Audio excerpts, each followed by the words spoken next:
Nous avons demandé instamment à ce que les mesures suivantes soient prises relativement aux questions institutionnelles ci-après.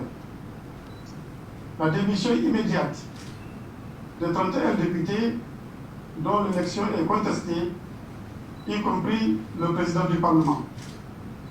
La majorité présidentielle devra mettre tout en œuvre pour obtenir cette démission qui ouvrira la voie à des élections partielles. En attendant ces élections partielles, le Parlement pourra fonctionner avec les 116 députés restants. Ensuite, il est prévu une recomposition rapide de la Cour constitutionnelle conformément aux dispositions constitutionnelles du Mali. Le Parlement proposera ses représentants après la démission des 31 membres dont l'élection est contestée. En cas de difficulté de nomination des membres de la Cour constitutionnelle par les différentes instances, le président de la République utilisera l'article 50 de la Constitution pour nommer les 9 membres. Ensuite, il y a la mise en place rapide d'un gouvernement d'union nationale avec la participation de l'opposition et de la société civile.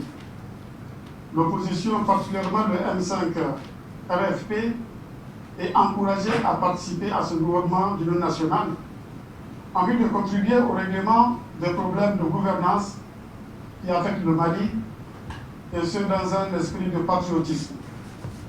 La tâche prioritaire de ce gouvernement d'union nationale sera de mettre en œuvre toutes les réformes, recommandations et décisions issues du dialogue national inclusif et de traiter les questions de gouvernance. En particulier, la mise en œuvre des accords d'Alger devra être accélérée. Compte tenu des nombreux défis auxquels fait face le pays, certains membres du gouvernement pourront être nommés avant la formation du gouvernement d'union nationale. Il s'agit de ceux en charge de la défense, la justice, les affaires étrangères, la sécurité intérieure et les finances.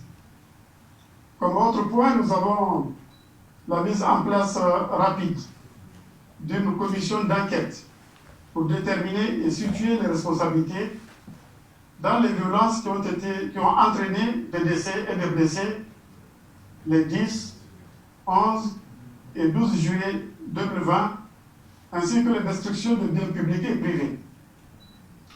La mise en place d'un comité de suivi de toutes les mesures ci-dessus prises, qui comprendra des représentants du gouvernement, du Parlement, de la société civile, de la magistrature, du M5 RFP, des femmes et des jeunes, avec la participation de l'Union africaine et des Nations unies sous la présidence de la CEDEAO.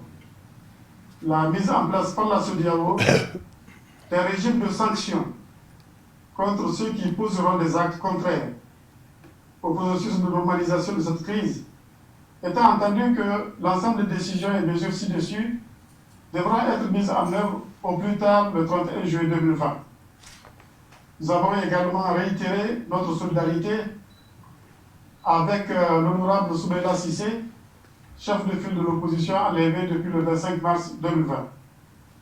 Nous demandons aux autorités maliennes d'intensifier leurs efforts qui sont déjà en cours pour sa libération.